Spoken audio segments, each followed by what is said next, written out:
Hello, everyone. Okay, so if you are in, I guess, any type of direct sales, this will help you out. This will give you a little bit of an idea. I'm talking about how to organize your taxes and your write-offs. First off, a little disclaimer. I am not an accountant. Do not use me as the go-to person. I will not be held liable. But this is just how I organize my own taxes when I am doing them for my direct sell business. So first things first is you need a notebook. You need a notebook. That's the first thing that you're going to need. And what I have done is I have gone through and I have put 12 different dividers in my notebook, one for each month. I have also gone through, I'm going to try this the best I can. So we have our notebook. Inside of our notebook, we're going to have our divider, okay? After our divider, you're going to have a envelope, a plastic envelope that has something that has a closure on it. You need something that can actually close. So I have this right here, right there. That's where you're going to put your receipts for the month, okay? Then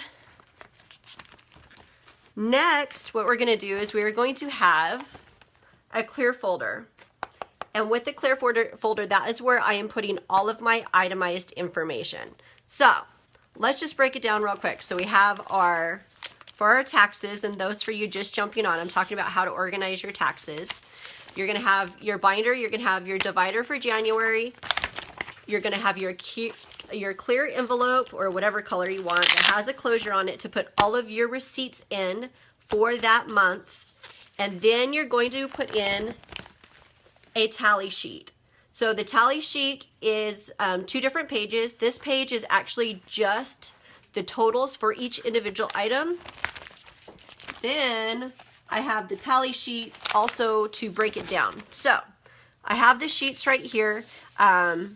If you're in my group or on my team or any of that, I've already posted these up for you guys to get a hold of.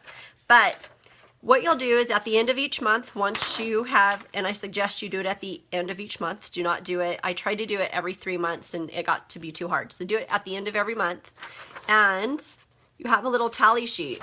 So as you can see, I'm going to go through and add up all of my office supplies, my postage, meetings, events, event supplies, traveling, miscellaneous, so on, so forth. So I go through and I add up all of those receipts and then I'll get a total down at the bottom.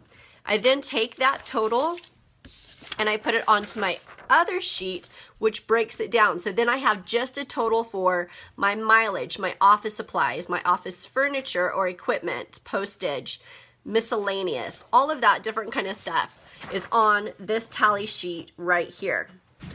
But I also have over here, if you are somebody who does any type of cash and carry or you do events, you're going to need to also tally that information of anything that you are selling as well.